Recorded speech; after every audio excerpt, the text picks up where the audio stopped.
the state of Rhode Island, Rhode Island DEM Fish and Wildlife. And this is Heather Hamilton. She is Wood-Pawcatuck Watershed Association.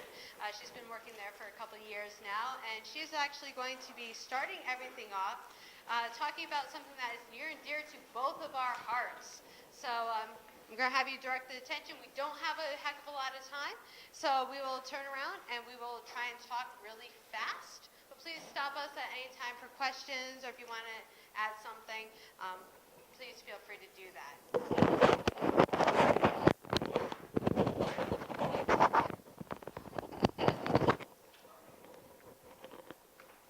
All right. I'm going to start off very quickly with just a little reminder for most of you, most likely, about watersheds. I'm going to start with the topic of watersheds. So does anyone know what a watershed is, or can you shout out some things that you know about watersheds? Okay, an area that the river's located. Anything else? Is it just so? I'm going to show, it's a little, the setup is a little difficult in this room to adequately show you all, but this is a watershed model that someone made. So he mentioned that it's an area where the river's located. So rivers, streams are in blue. You have something to add? A watershed is like where all the water, it's like a raindrop falls, it'll go towards the. Okay, great. That's those two definitions together really do define it. So it's not just the rivers themselves or the streams themselves, but it is, in this model, the light green. It's the whole area of land around the low areas that drain to a common point. So down here in this model, there's a little hole. There's, say, a lake, or maybe it's the ocean. And all of the green are the surrounding forests and towns and people and animals and plants that, as she said, if a drop of water falls or when it rains, this whole green area will end up draining to this common point. So what is it that tells us where the water will go? If I have, I'm not going to do it because of time, but if I was spraying rain, what will determine where the water goes? Right, exactly, the elevation. So we all know that water doesn't drain from east to west or north to south necessarily, but from an area of higher elevation up here to an area of lower elevation. And again, a watershed is not just the rivers and the water bodies themselves, but all of that land surrounding that drains to a common point. So we all live in a watershed. I'm sure you all live in some different watersheds.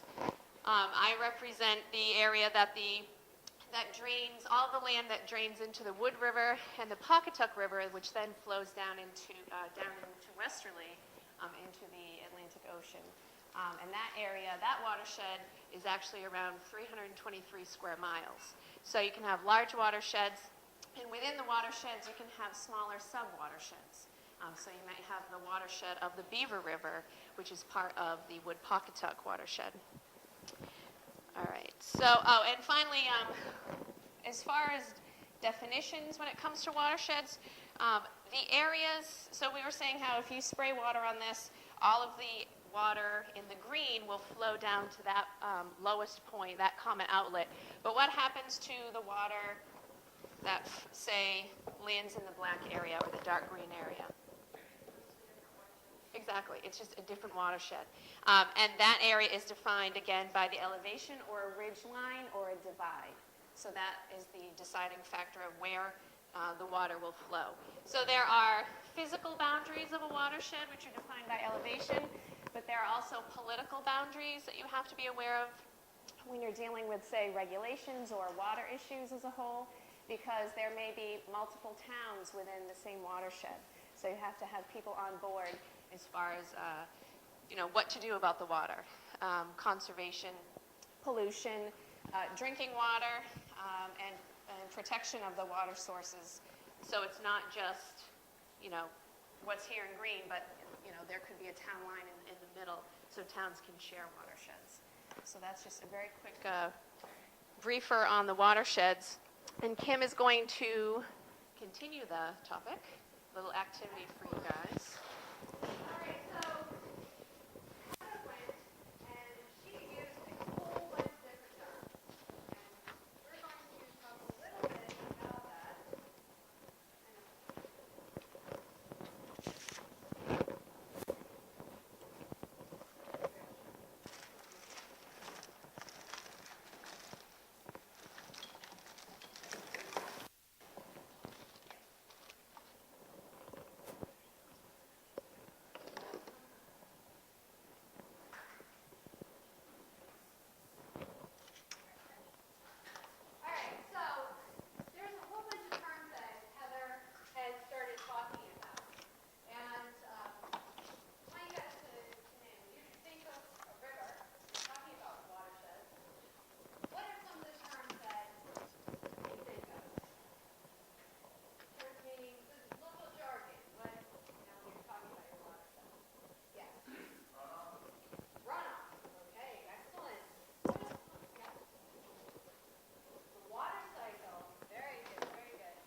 How about, what's the difference between a lake and a stream?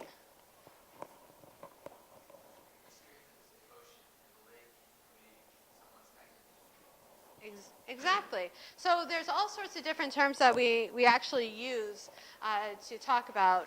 But before we go too heavily into doing the worksheet, can anybody draw a comparison? Sometimes it helps us to use real life things of what we know more of, like our circulatory system, and compare them to streams and watersheds. Can anybody draw any comparisons? Yep. Exactly, and then what happens once it gets to the heart? It pumps back. So you're turning around and it comes up to the heart, and then I'm pretty sure it's veins away, right? But then it goes through your veins, capillaries, and then it gets pumped back through. How about, that's a city map. It doesn't really look like a road system, but do you see any similarities there?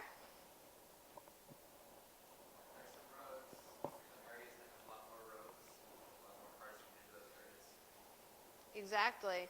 There's usually like that main huge intersection, then it kind of trickles off, kind of like you have that main river with all the little streams and tributaries coming down and around. And then we have a tree, pretty much same type of thing. There's the main pull system, but it has all the little tiny branches that come down, and then an actual drainage system. It's kind of a little difficult to see with the light. So, but basically, we refer to some of these descriptions just as a way of comparing and contrasting to put our minds into something that we know, like a road system or a tree, and then put ourselves in and relate it to a watershed. Now, because we are running a little bit short on time, we're not getting into the whole activity, but I know you guys are in teams, right? We're going to start working with you guys in a team right now. So I'm going to have you work as a team, and we have a whole bunch of river terms right here that include aquifer, condensation, lakes, streams. Oops, you can keep going. Okay.